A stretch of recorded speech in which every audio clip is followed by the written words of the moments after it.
It's another hotel room video today. Let's get into it.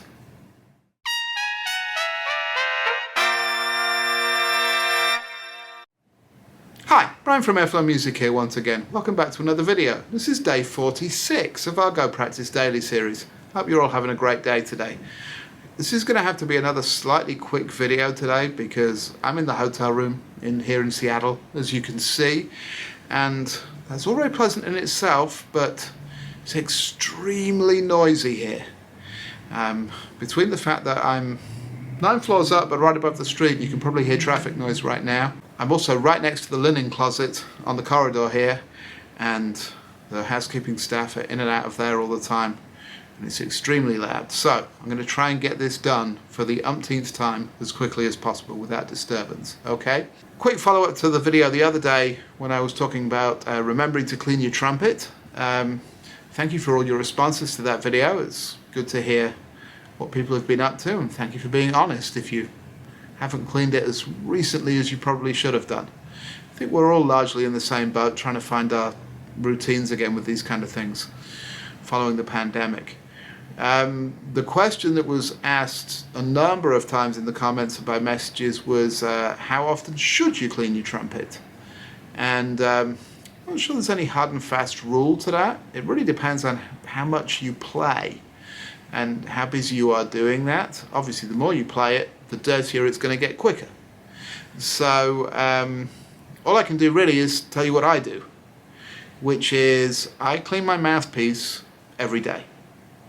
I swab the lead pipe of the horn once or twice a week usually. And then I fully strip down the trumpet, really take everything apart and thoroughly clean inside. Well, I aim to do it once a month, but as we've realized, it tends to be more like every 6 weeks, 2 months. I need to do better with that too. Okay, that's what I'm up to with that. I kind of feel the telltale sign that you've left it too long is when it starts to get difficult to play and gets a little weird. So, you know, take from that what you will. Anyway, let's get into the exercises for today. We're still on set 7, so here's set 7, exercise 1. This, you know very well what's going on with this by now. This is the major thirds version on the expanding series. It's the stability exercise. So we're going at 60 beats a minute. I'm playing this as a long setting, which means I'm keeping the mouthpiece on my lips throughout the entire thing. Your mileage with that may vary, but the other rules remain the same. We're going at 60 beats a minute. I'm focusing on playing in time, so I have the metronome going. I am tapping my foot along with the metronome, and I'm subdividing the beat. I'm breath starting the first note of each phrase and attempting to breathe in time on the rest bar. And I can hear the linen closet going again, so let's get into exercise 1.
as you can see, because I'm playing this in the hotel room, I am playing this a little softly and with the cut mute. So on the whole, that went reasonably smoothly. But the things that I noticed was for some reason I was accumulating a lot of water in the trumpet, or at least it was gurgling a little in the sound.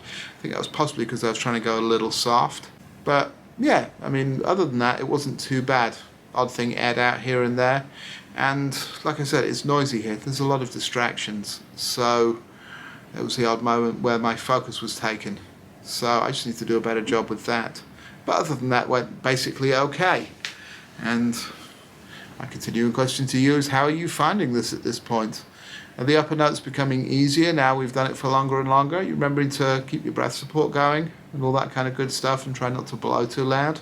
That's going to really help out with these things. Anyway, let's get into exercise 2.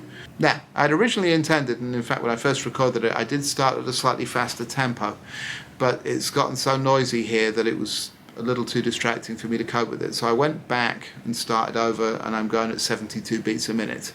If I can find a quiet moment tomorrow, maybe we will speed it up. I'm not sure. We'll see how we get on. But back at 72 beats a minute, and this is largely the same thing that we've been dealing with again. It's now the groups of 5, the quintuplets, 16th note quintuplets, and to accommodate those written on the page, we've now marked this into 2/4 rather than 4/4, but it amounts to the same number of beats. So in the quintuplets, we have 4 beats slurred, 4 beats tongued, then 2 beats slurred, 2 beats tongued before the 4-beat hold note. Okay, and then 8 beats rest in between.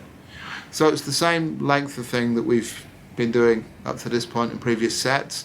It just looks a little bit different on the page. Okay? Once again, I'm playing this in the cut mute and trying to keep the volume down somewhat, although I may have to give up on that because they're just so noisy outside. And they're noisier than I am. So we shall see. Anyway, here's exercise 2.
Exercise 2 was a little bit of a rough one again for me. Certainly the distractions didn't help. I'm sure there was lots of traffic noise. I think there was sirens at some point. I think there was people crashing in the closet next door. There was all kinds of stuff. So, you know, that took my focus as well, and I hope it didn't distract you too much as you were playing along. But yeah, I had a bit of a rough go through that. But that's what it is. Evidently that's the cards that are dealt to me today, because I can't really control this environment in the same way that I would be able to if I was at home. So that's what I'm dealing with. Apart from those things, how are you finding the groups of 5 now? Are they coming more naturally? Are you feeling more comfortable with them? I hope so. On the whole, I am. It's just the distractions here today that were throwing me off a little bit, and I got a little uneven at times. So, a work in progress, as always. Anyway, before it gets too rowdy here again, I'm going to close this one for today. So, if you've enjoyed this video, please do hit that like button and subscribe to the channel if you haven't already. I'll be back tomorrow with another one. And until then, you know what to do. Go practice.